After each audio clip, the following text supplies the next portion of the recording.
All right, welcome back to Scenario 7. So we are going to try something new. So we both like to cook, we both like to race, and we are trying new things. Me, Ryan, and Sky. So we are thinking about cooking one thing from the area of every race. So we both have food from Bahrain. Neither of us have any idea what we've cooked. What do you got? Let me show you what I got first. Well, first off, actually, before we really get into the Bahraini potluck, we'll start off with a couple of drinks. Okay. Is this alcoholic? No. Oh. Can the next one be? I mean, I can make it alcoholic. Licensed bartender makes me okay.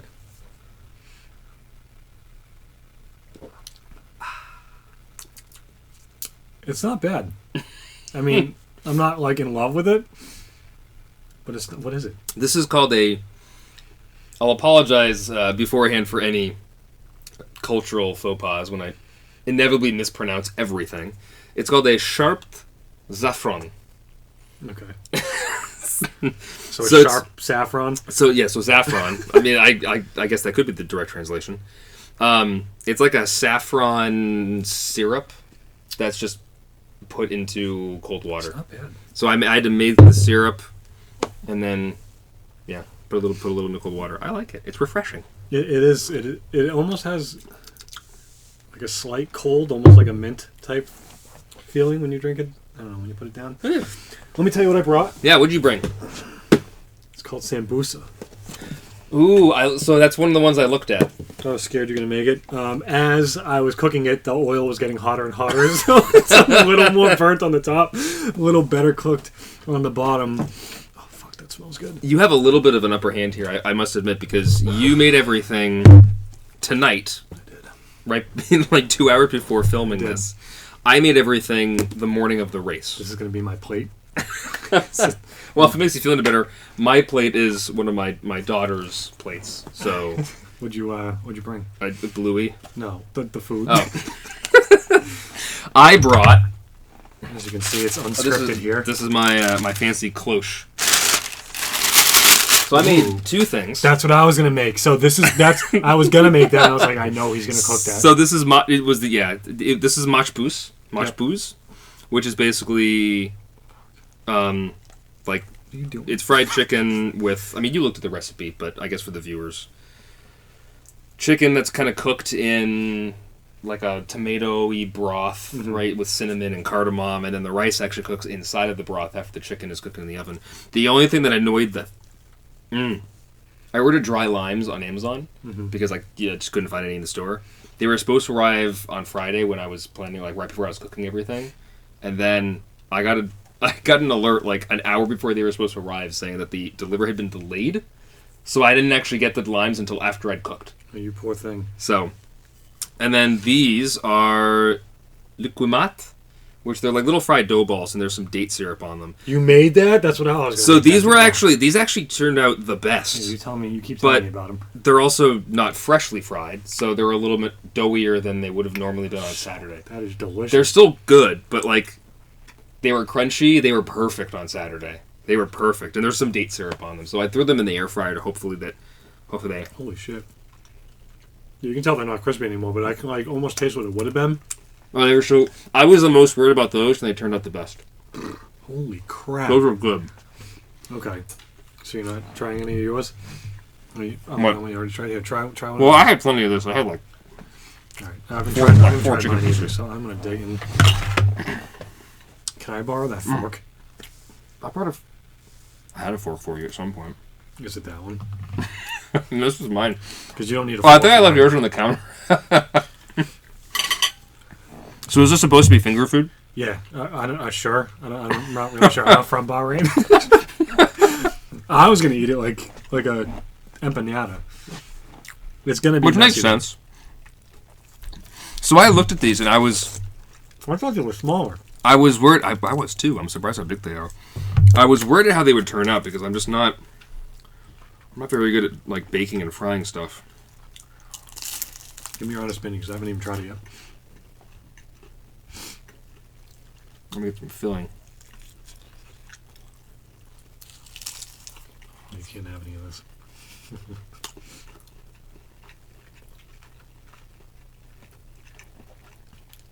I'm getting That's pretty good. No, it's pretty good. The Bahraini, if that's what they're called, know how to make a fried dough ball. That was delicious. It's spice. There's like a spice to it. What's in it? What is it? What's in it? I'll tell you what's in it. I'm not quite sure, but I wrote it down because I figured you'd ask me that. You were prepared. Ground beef, yellow onion, a little bit of garlic, parsley, tomato paste, ground cinnamon, turmeric, cumin, chili pepper, carrots, green peas, and... Oh, I forgot the green peas. So it's not green peas. It's supposed to be... Shit. And then phyllo. So many of the ingredients that you mentioned for this were in, like, that dish. There's a lot of carryover. Yeah. They found one recipe they liked and just kind of ran with it. What I noticed is that a lot of the Bahraini food was pulling from, like, other cultures around the area. This rice is delicious. It was supposed to be lime. I kind of substitute a little bit of, like, lemon juice because it needed the citrus. Because I tried it without, and I'm like, both my wife and I were like, it's missing something. I did not think I was going to like Bahraini food this much. This is amazing. This is good. Like it? Yeah. Sit back and watch us eat. So, what made you pick this? Because I picked that because it was easy. That's just the reason why I picked that. Well, you did multi-core, like you did rice and chicken. And I went balls out because it was the first time we're doing it, so I kind of figured like I'm gonna go all in for the first time. Okay. So this is not setting a precedent. I'm not gonna do 3 dishes for every single week. I'll scale it back to just 1.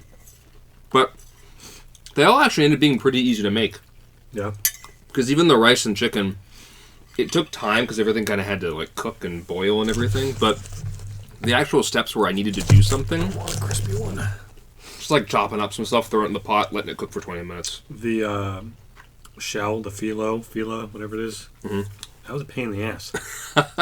That took me some time. I was gonna say I saw this and I was like, that doesn't look like the easiest thing to cook. So I'm gonna go back to the mock booze. There's just rice and chicken. That was good. I don't know how I'm supposed to reheat this tomorrow because I didn't meal prep. So this is gonna be my lunch tomorrow. Maybe your lunch for a couple of days. We'll see. It's actually not bad. I took one of the burnt pieces. I was gonna say you went straight for the toasted one. You want some of the fried dope things? Oh yeah. I'll take the big one. You can have the other one. It's got some date syrup on the bottom. All right, Bahrain. Never thought you guys would have the best cuisine. Sky, you're now making your YouTube debut. What?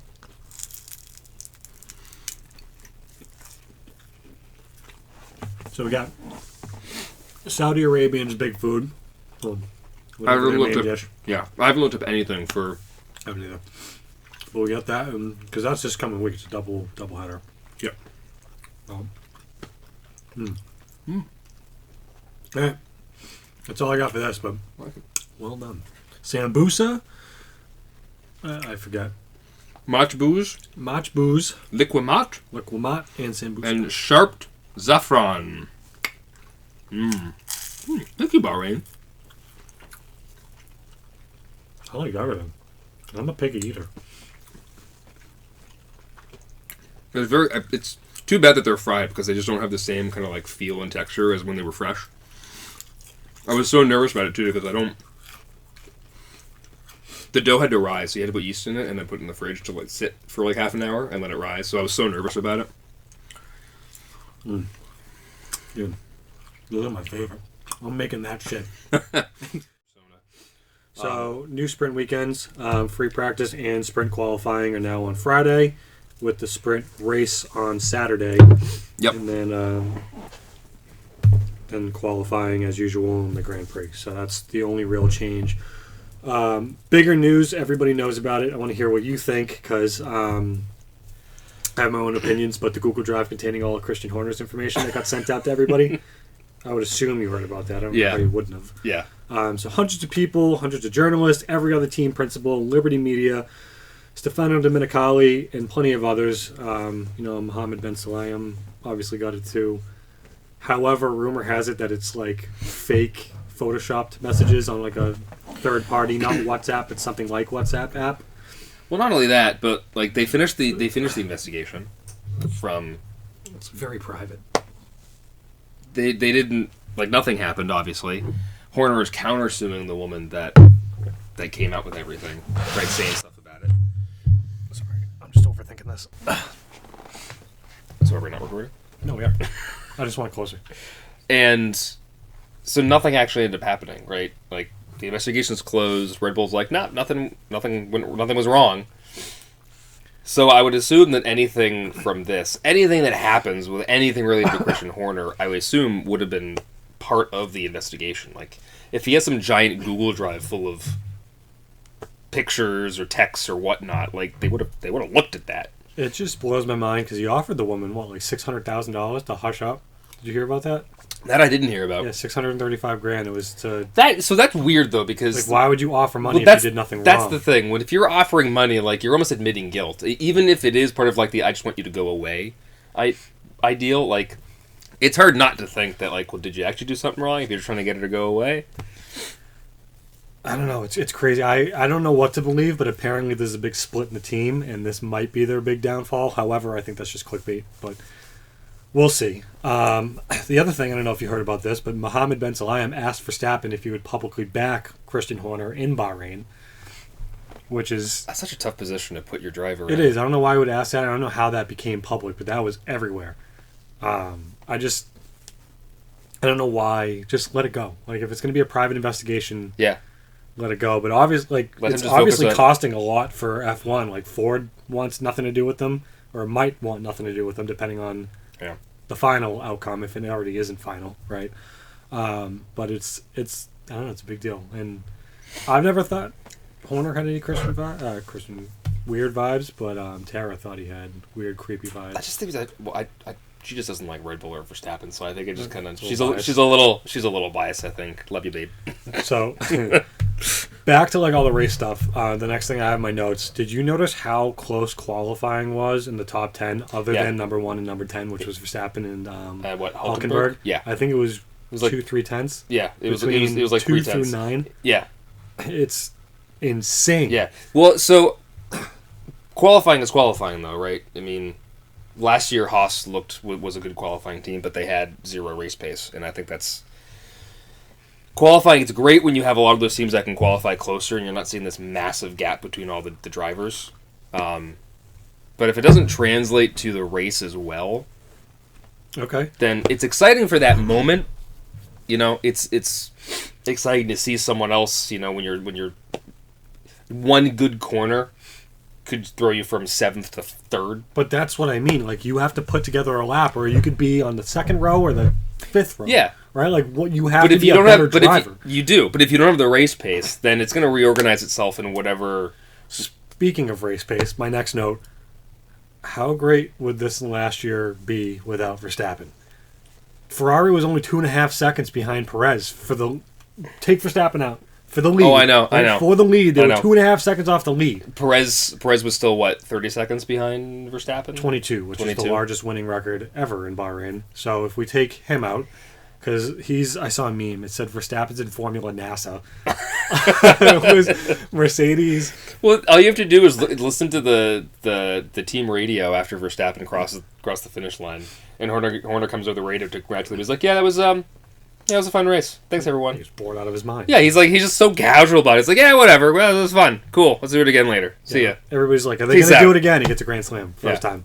I mean, didn't he say at some point, either last year or the year before, that like if he was bored with everything, like he would just quit? Like he doesn't necessarily care about the records. He just wants to have fun. Well, there's rumors of him going to Mercedes. I don't believe him for a second. Someone else said that to me the other day too, and I'm like, it's not going to happen. No, I think it's just not going to happen. Josh Verstappen and Toto Wolff, or maybe Max Verstappen and Toto Wolff were talking, and then everybody's like, "Oh, he's joining." It's like, no, we just had a conversation. It happens all the time. Yeah. But I would like to see him.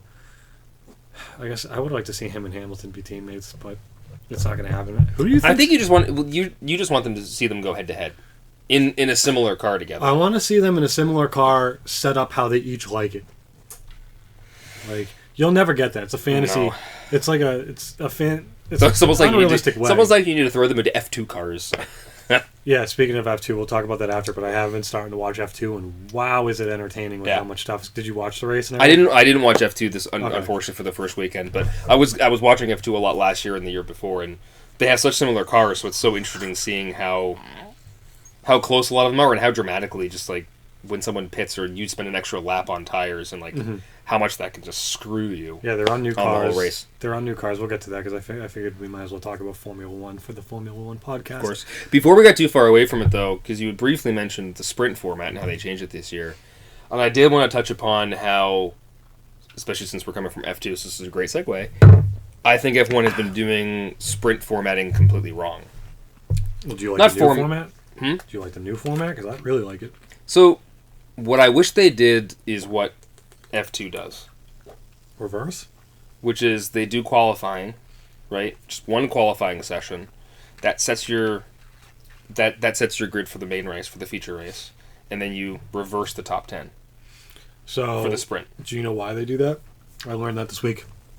It is literally to show that they are fast enough in qualifying in general and then fast enough to make their way through the field for Formula One to almost draft them, which when you're already in Formula One, you don't have to necessarily prove it anymore. That's fine, but at the same time, when you have qualifying, when you have two qualifying sessions, one for sprint and one for, like, you're 9 times out of 10, you're going to get a very similar grid lineup, right? Mm-hmm.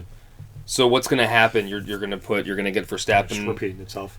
Yeah, exactly. And you offer these additional points to drivers who may not get as many points. You're offering additional drama for the midfield, but your top 2, your top 3 are always more or less going to be the same, unless something crazy happens, right? If you reverse it, and now you're looking at Verstappen, you're looking at Leclerc, you're looking at, Russell, I guess, right now, and saying, all right, if you're good, prove it. Work your way to the pack in 16. Work your way to the front in 16 laps. Yeah. Go.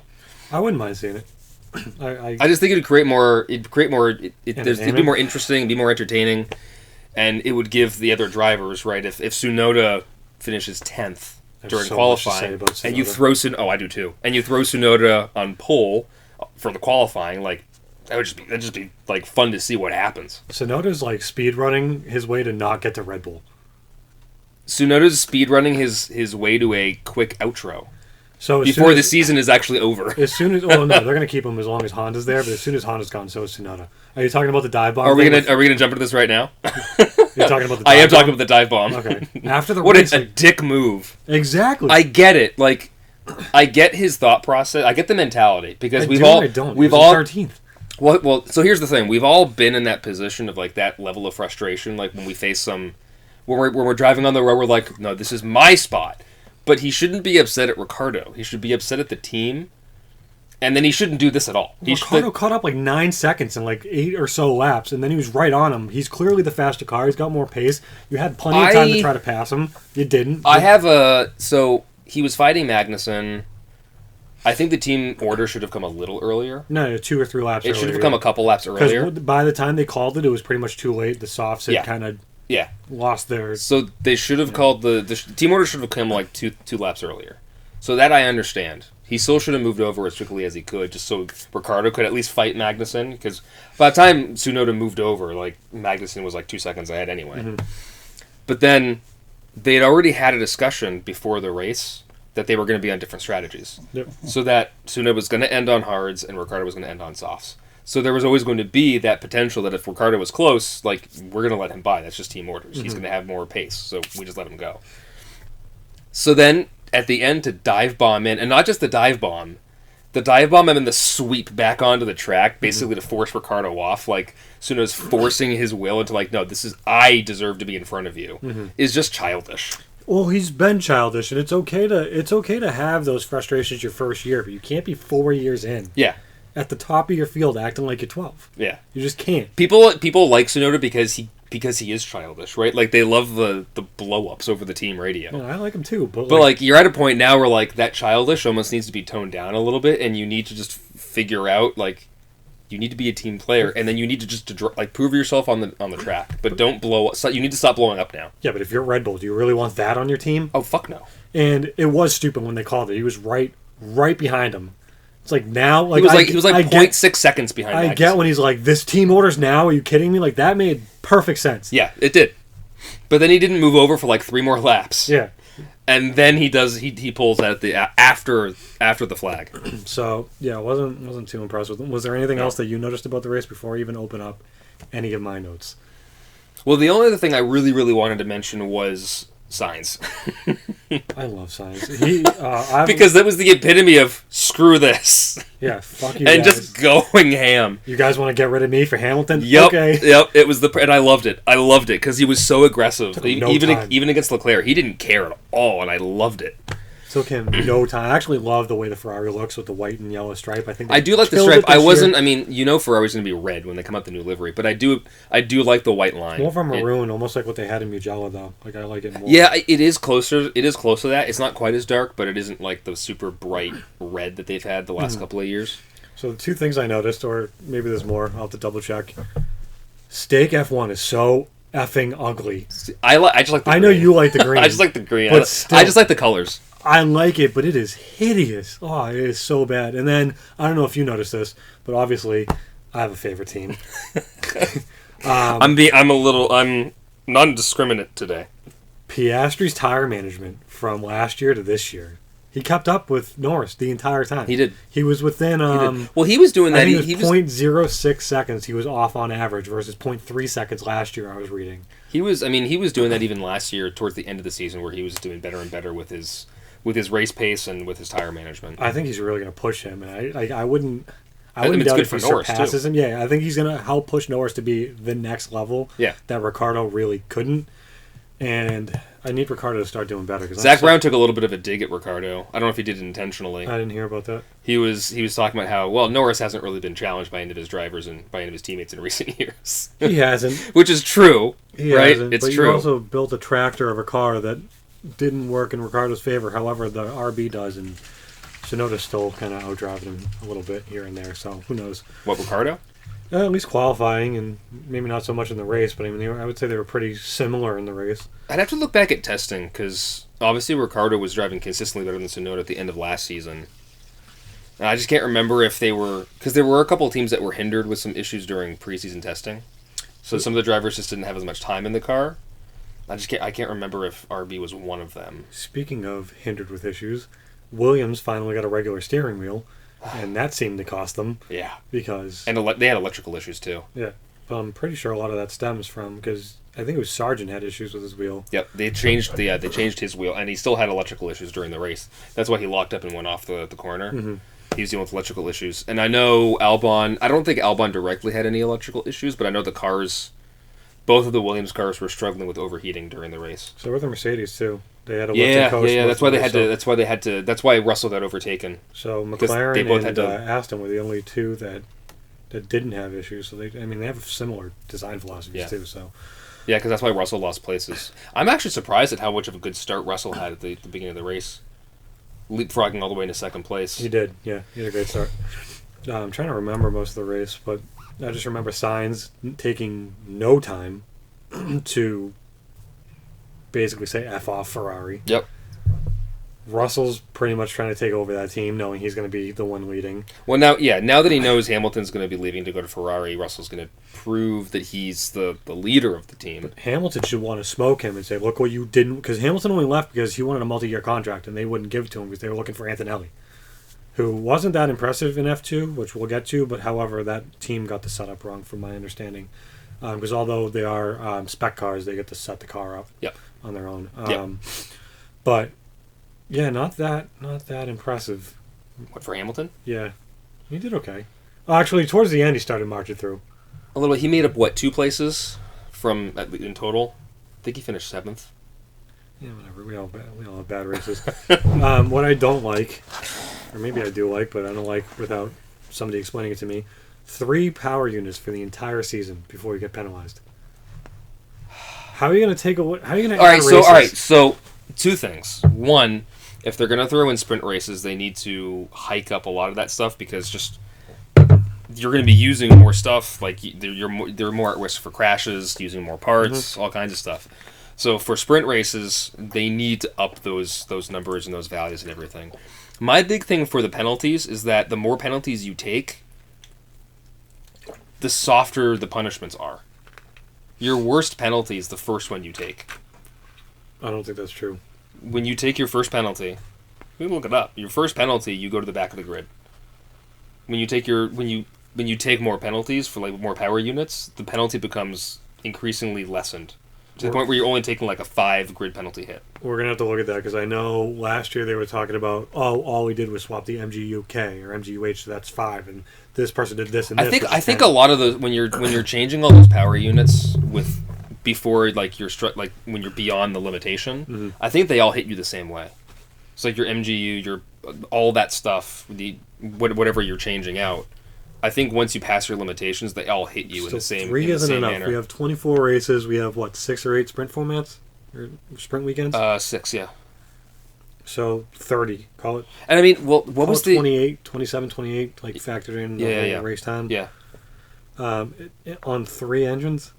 When was it, like 2 years ago? Like Red Bull and Ferrari basically took like a power engine like every other week at one point during the season. Mercedes did it, and they cranked it up so high that it was... Because it was easier. It was easier for them to take the penalty, and that's what it plays into. Because they were basically at like 120%. Right, but that's what it plays into, right? Like it was easier for them to take a 5 grid penalty, but just take a new engine. Because the other thing that bothers me is when you're taking a penalty, when you're going into qualifying, knowing that you've changed a power unit or an MGU, and you're taking that penalty, you're allowed to stay in all the way to the end. And I kind of get it, but I also don't get it. Like, what I would love is for them to say, all right, you 4 drivers are all taking power unit penalties this weekend. So you can stay, you can keep in, you can go all the way to Q3 if you really want to. If you finish on pole in Q3 and you're taking a penalty, you start in 16th place. I don't like that because I like strategically picking when you put a new engine in there, or for reliability. But they're all putting it on before qualifying because of Parc Fermé. No, I mean which tracks.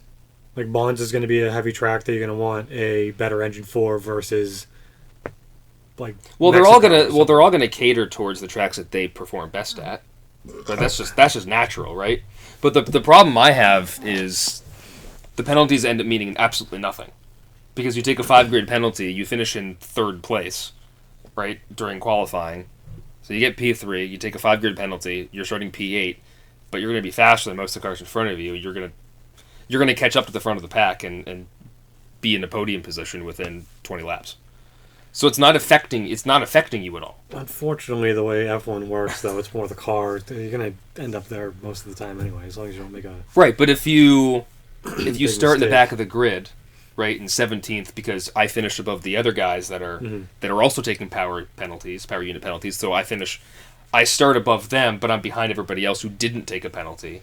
Now I have to work my way through 16 other drivers rather than just 5.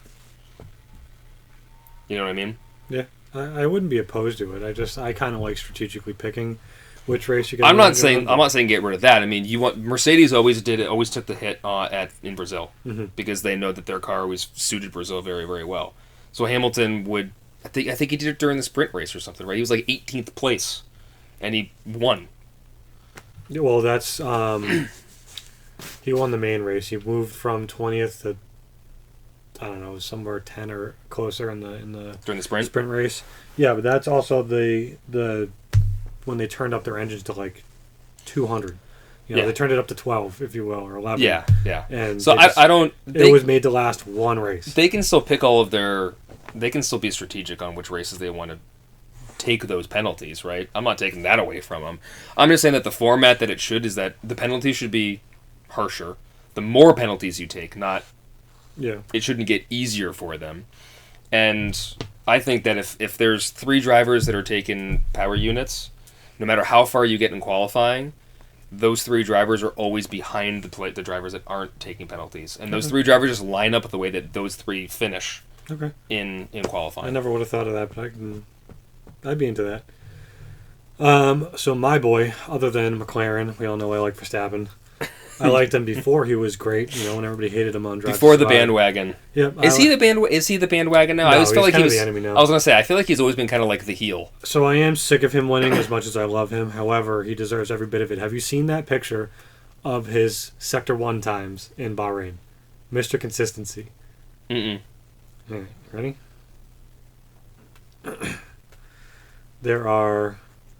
These are laps 19 to 17 in Bahrain Sector 1.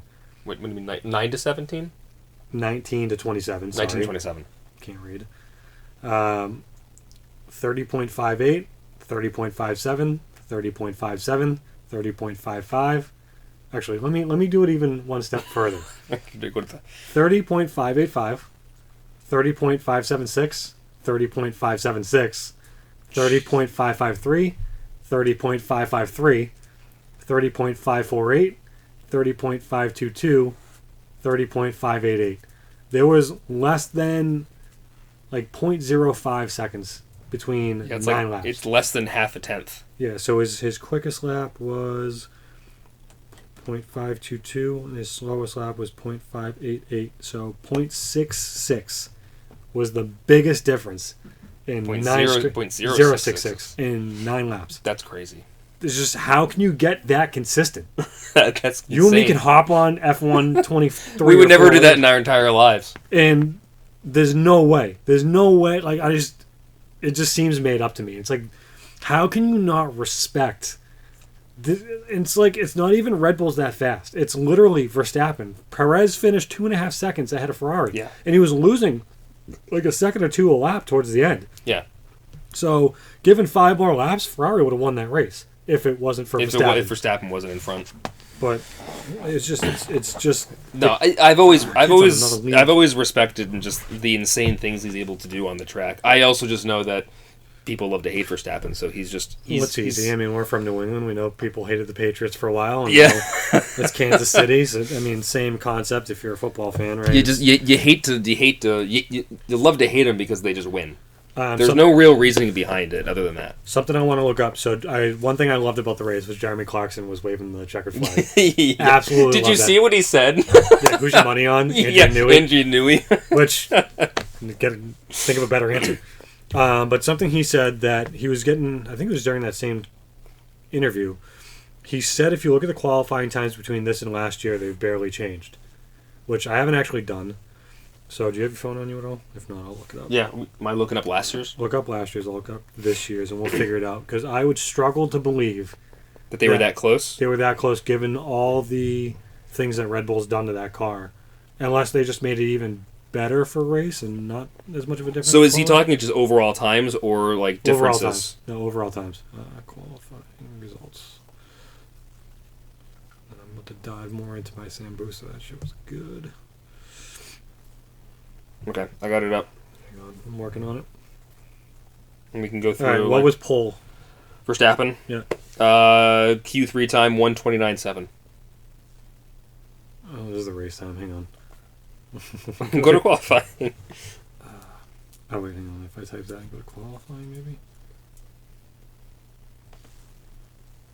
That's more like it. What was it? 1:29.7. Oh, 129.1. Okay, so it's 6 tenths of difference. Yeah. Second, I got Perez at 1:29.8. 129.4 for second. Leclerc 1:30 even. Actually, hang on. Let me go by driver.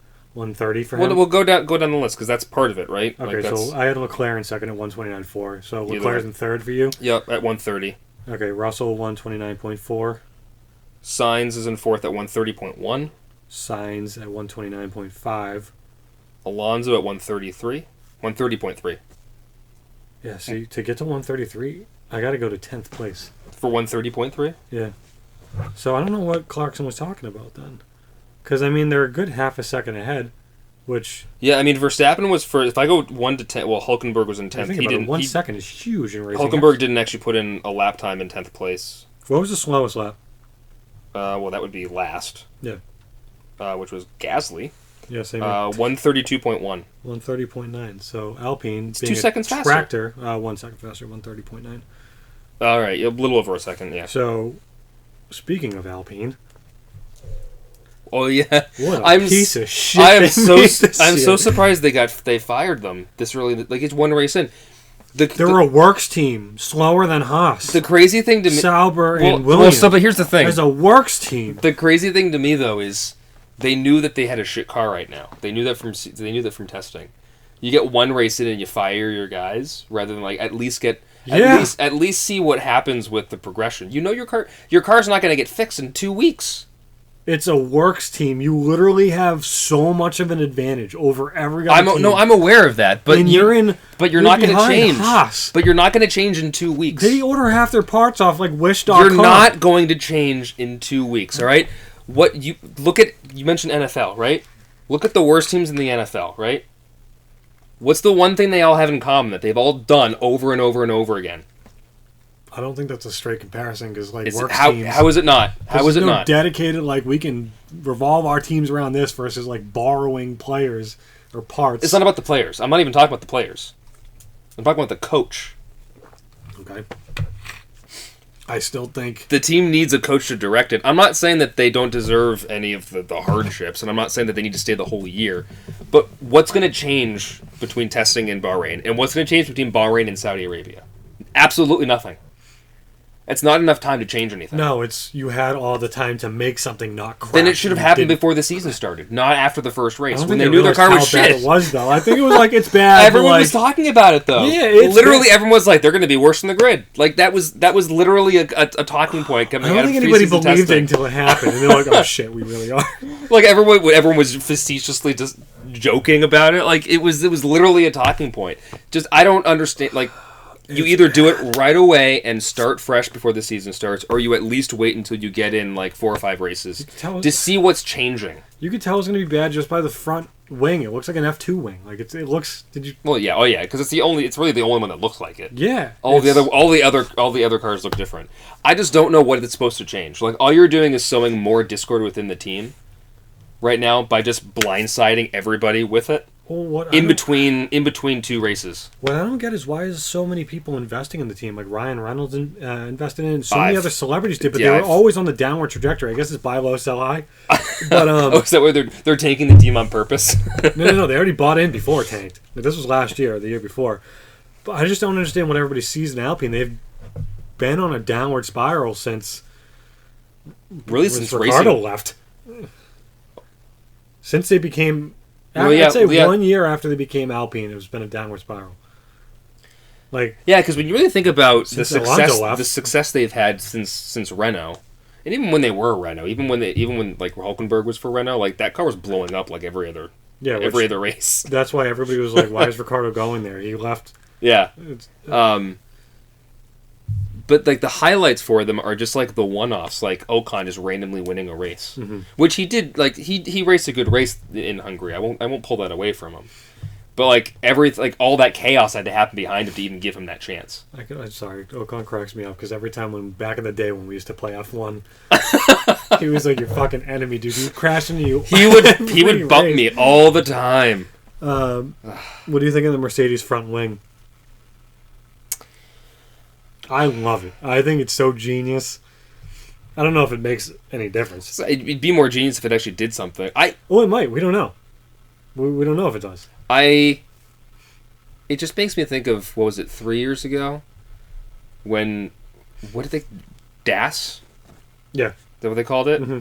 I wish FIA hadn't killed that. I wish they just let Mercedes just run with that. I think... Because I feel like FIA was just killing ingenuity. That's the thing. I think if you find something within... Because all F1 is engineers finding loopholes. If you find something within the loophole, there's too many the DAS system, you can use that for the rest of the year. You can't ban it mid-year. You just ban it next year, but they get to use that all year because they thought of it. It's within the rules. I don't think it should be banned. I think they should be promoting ingenuity and saying that you thought of something new. Let's see if it works. If it's not endangering anybody, then who cares? I feel like they set up too many rules and parameters for how the car should be built and designed, because it all kind of keeps them similar. Who knows if Aston Martin could walk out of someone could walk out of an Aston Martin workbench tomorrow and go, hey, look at this thing I figured out, and they're like, oh my god, that's amazing, and it like makes the car half a second faster. Obviously that's an extreme scenario, but like, and if FIA comes down and goes, yeah, but you're 0.05 nanometers too thick. Well, yeah, I do think there has to be rules, so there's something to say like, hey, that's legal or not, but they're also F1 cars are almost pretty much at the limits for these tracks. Like that's why they've been kind of slowing them down throughout the years, because they'll get to that limit where they're almost out driving the track. I'm sure there's a lot of things though engineers would love to try, but they know they look at the rule books and they're like, but the FIA wouldn't let us make this. Like DOS is a great idea, right? Just changes the camber of the tires ever so slightly to help them on the straights. Mm-hmm. That's a great idea, and It's a fantastic idea, and it was within the rules. That and they it was made, it was within the rules. And FIA just decides to change the rules. okay, but you shouldn't. I get your point, because Rally had Group B rally. It was no rules, just do whatever the hell you want. Yeah. A lot of people died. I'm not saying no rules. I'm not saying that. I'm just saying don't kill ingenuity. But if somebody finds something in the rules you made, don't ban it. Like, be better next time. Make rules that are more strict. It's not their fault they thought of something you didn't. Yeah. Okay? Like, keep it in there. And, yeah, I think it should at least last the entire year. Yeah. Let them have the... Like, they deserve all the success they have for them thinking of something that nobody else did, or at least until anybody else implements it. But the front wing, I really like it because it does, supposedly let significant more amounts of air into those Venturi tunnels. Yep. Gives them more downforce. Whatever. I'm not a freaking engineer, but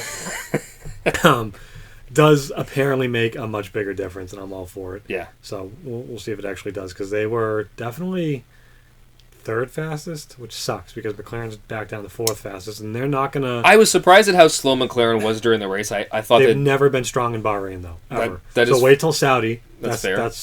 Wait till Saudi. For Mercedes, I'm just curious if it's really just going to be all Russell this year. If Hamilton is not given up per se, but if he's just kind of. Nope, I think he's going to try even harder to say, "Look what you lost, you idiots." He didn't feel that way in Bahrain, though. No, Bahrain's always been been a race, strong but track I for think him. Mercedes' strategy is so stupid, though. Why would you give up a proven thing for someone who hasn't proven himself? Like, don't get me wrong, Antonelli's good. He won Formula 3 and whatever other formulas he won in his rookie year, just like Piastri did and just like Verstappen did. But he hasn't raced in F2 yet. He might not be as good against these people. Like, why would you get rid of a 7-time world champion that's given you 6 championships for a kid who hasn't proved it yet? I mean, we're coming to the same conversations to when the Patriots gave up Tom Brady.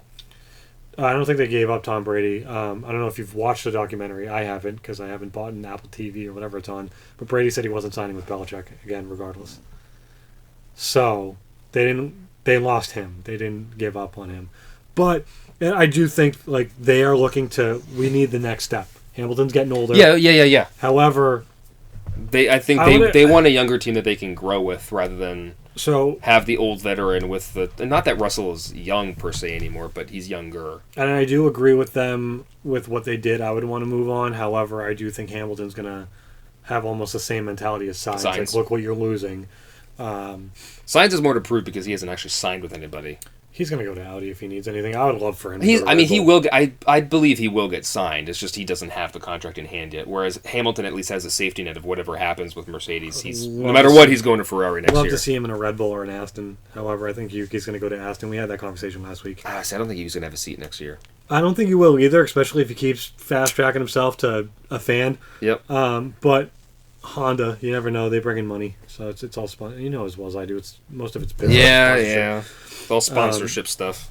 So I watched F2, and Antonelli didn't have the best qualifying. It was P18. He's supposed to be this big star. So I needed to watch F2 again. However, that team screwed up the setup. Like, it was pretty clear. I forget what team he's on. He's with Ollie Behrman, which is one of the only other names I recognize. Because I either watched F2 last year or he was IndyCar. It shows you how little I don't know. I don't know anything about this. I watched a couple IndyCar races trying to get into that, and I thought I recognized him from that, but maybe it was F2. The only IndyCar race I watched was when Grosjean was racing. I've been trying to. And then I laughed because there was a NASCAR driver. I don't remember who it was. Tony Stewart, maybe. Mm-hmm. Who's like one of the greatest NASCAR drivers of all time, and he was like in 27th place in an IndyCar race. Well, when you turn right, it's different. I know. Once you have to go in the other direction, it gets tricky. So qualifying though, P2 to P8, were within 1/10 of a second. Ooh! It was literally just all over the map. Qualifying for F2 is always. I mean, it's weird. So I enjoy watching F2 because all the cars are the same spec. I mean, to your point, they're allowed to like. Tweak them a little bit, right? Adjust the aero and the height and all that kind of stuff. But they're all the same. They're all the same cars. But 1/10 of a second difference, and how was I going to say? They were. I figured I lost my train of thought, but it was super entertaining. DRS, I think, was perfect in that spec of car. It wasn't too much. It wasn't that strong. The cars whistle, though. It's something about the aerodynamics. They whistle. I thought it was a turbo whistle. It's not. It's literally the aerodynamics of the car. New. Yeah, it is new because they have a new spec of car this year. Antonelli didn't do bad, though. He finished 10th or 11th, somewhere right around there. I do have a team I like. It's Invicta, and it's because one of the kids is sponsored by McLaren. But of course.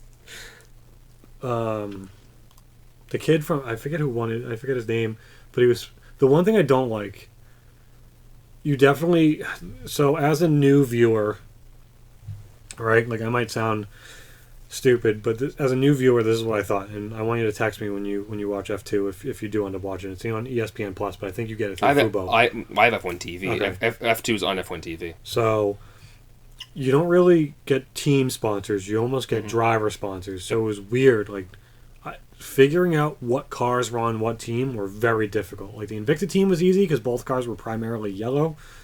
Yeah, a lot of the sponsorship, a lot of the team, I mean, they all have their own liveries, but a lot of them are very, very similar. Yeah, but like the other team, the kid that won was full stake F1, but in F2.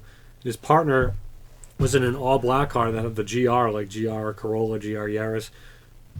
It was nothing the same. It was all black and then a mostly bright lime green. Yeah. Or neon green. I was like, they're the teammates? Like, it was very hard to follow in that regard. They have 2 tire choices. They don't have 3, which I'm assuming you knew. Qualifying is one segment. It's not Q1, Q2, Q3. It's just... Yeah, it's like a 30-minute session. Yeah. It's like a 30... And what they were telling me is the softs isn't that much off from the hards. Like, it's not a very big difference. If you nurse the hards...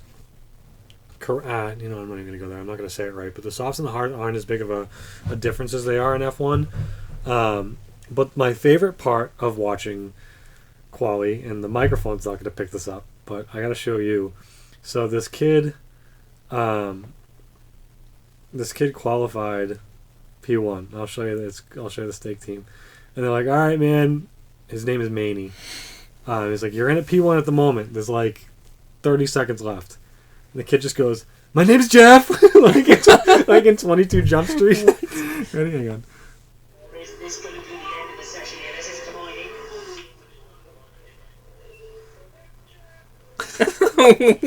I don't know his name. It's Jeff. I forget his name, but I was laughing. So I was like, there's no way. And then like you can see it in the, they say, like they transcribe what they're saying. And I thought that was so funny. The last thing I want to bring up, because I'm really out of talking points of this. Verstappen broke another record. So Mr. Consistency. Do you have any idea of what record he didn't already break now that he has now broken? Well, you said, are you just saying Mr. Consistency because of the sector times thing? No. Oh, well, or is it related to this record? No, it's definitely related to this record. Actually, it's 100% related to this record. Then I don't know. I was gonna say something about like number of Grand Slams or something, but most consecutive points scored. He's now in first place at 1,030 points. Scoring in every single race. Mm-hmm. But that's like that counts DNFs. Like if you DNF, that ends it. So he has scored 1,030 points without. That's true. He didn't actually DNF at all last year. No, he did. It was the year, and even the year before, I think it was really just like the first couple of races when him and Perez, like the Red Bulls, had some reliability issues. Like only the first couple of races. But so Hamilton has second and third at 1,008, and then 623. So, and there's only 2 that have gone. There's only over 2 streaks that have gone over 1,000 points. I was talking with someone else either yesterday or today about how I do wish they'd bring the point structure back to kind of classic point structure. I would prefer that, yeah. That way it just keeps things closer. So if you win 3 races, you have 30 points. But if Verstappen's finishing first, and then let's say Leclerc's finishing second for 3 straight races, all right, well, Verstappen, you've got 30. Leclerc still has 27. Mm-hmm. You're still really close together. Like, anything can change it. Versus right now where if that same thing happened, all right, well, Verstappen, you've got 75 points, and Leclerc, you have, to mental math in my head, 54. Like it's a 20 point. It's over a 20 point difference. I would very much prefer that too. It looks crazier now when you look at point totals. Like the one thing is you look now and it's like breaking all these records, and he scored 800 points last year. But it's like, well, Yeah, but like Schumacher was only getting like 70, 80 points in the whole season because the Yeah, point he structure won. was completely different. Yeah, and they've adjusted to like compare, properly. But I would Yeah. still prefer. It would make it a lot more entertaining. Yeah. Because he won constructors on his own Yeah. last year, and he wouldn't have been able to do that in the old point structure. At least Yeah. I don't think he would have been able to. But that's all I got. Yeah. We talked about signs. Right. Any other drivers how about let's do this. 3 winners and 3 losers. So you take from Stroll race. being a winner. I thought he did. Ooh. I thought he did really, really well. Stroll did really well. He was under my radar like the entire race, which isn't necessarily a bad thing. So I'm not going to count Verstappen because that's just too easy. Yeah, let's take Verstappen out of the equation. Sainz, Stroll, and who we have? Who else do we have? I don't know. I'm going to say Piastri just because of the That's who I was going to say. I wasn't going to tire say management. Stroll. And my losers would have been Alpine. The whole team. Yeah, the whole team in one. I'm trying to remember the race. My memory isn't. Well, I'll do my Race. winners. Okay. So my winners would be definitely Sainz. Mm-hmm. I debated. Well, all right. So I'll do Sainz, Piastri, and Magnussen. Okay. I got another loser. I'm going to put Hamilton as the loser. So I'll do Alpine, Hamilton, because he could do better. He didn't do that bad, but he could do much better. And I'm not going to say Yuki. I'm not going to say Daniel. You know what? I'm going to go... I was going to say Norris because he really didn't do a good qualifying up until the last second. I don't know. Who would you pick as losers? I'm struggling with this one. If I'm gonna do a team like you with Alpine, I'd pick Williams. Unfortunately, Oh, yeah. just because they underperformed with what their expectations were, like massively. Mm-hmm. Leclerc, Yeah. just Leclerc as there would was be a something good one. going on with his car. Yeah. Oh, yeah. So his right brake, the brake temperature on the right side versus the left side was 100-degree difference. Yeah, well, That's why. Yeah, he was So locking once up. it He was stabilized, locking he was up fine. constantly, and he said he was veering off to the side whenever he But hit the brakes. that's not him though. That's No, the it's car. not. But it still plays into it, right? Like it's still a struggle that he had to deal with. So I'd still say Leclerc. I'll say Williams, and not necessarily because of him, but Bottas. Okay. I think he just got the short end of the stick. So who did he end up colliding with? Actually, it may have been Stroll. Someone bumped him, I remember that. like on turn 1. That's why he ended up in the back. Oh, that was the beginning. I was gonna say every race I take like a 5-minute nap at a certain That was point. this wouldn't have been it because this was literally the first turn of the turn 1, lap 1. Yeah, I don't know. I think he got bumped by Stroll. I think it was a racing incident. It was no one's fault. They just all kind of crammed their way into that first U-turn. It's a tough corner. All right, I think we can wrap it there. Well, thanks for joining us here on Scenario 7, and if you feel so inclined, feel free to try cooking along with us. Yeah, if you have any ideas for what we can cook next time, Saudi Arabia or wherever we're racing next, we haven't even looked. Let us know what you want us to cook. Can't promise I'll listen, but I would love to hear. Local cuisine, of course, and if you're from that local area, then suggestions welcome. Next time, I think we're going to have Ryan's wife, Tara, give us some F1 trivia. You better not cheat. I bought some Harry Potter jelly beans that either taste really good or like shit. And we will be a gamble. Like, it doesn't matter. Maybe you get it wrong. Maybe it tastes like bubblegum. Maybe it tastes like puke. But we're going to try that next time, and then we'll do the blindfolded ride around Saudi and see if I can beat you this time. But I guess tune in for round 3. Yeah, we'll see you guys next week.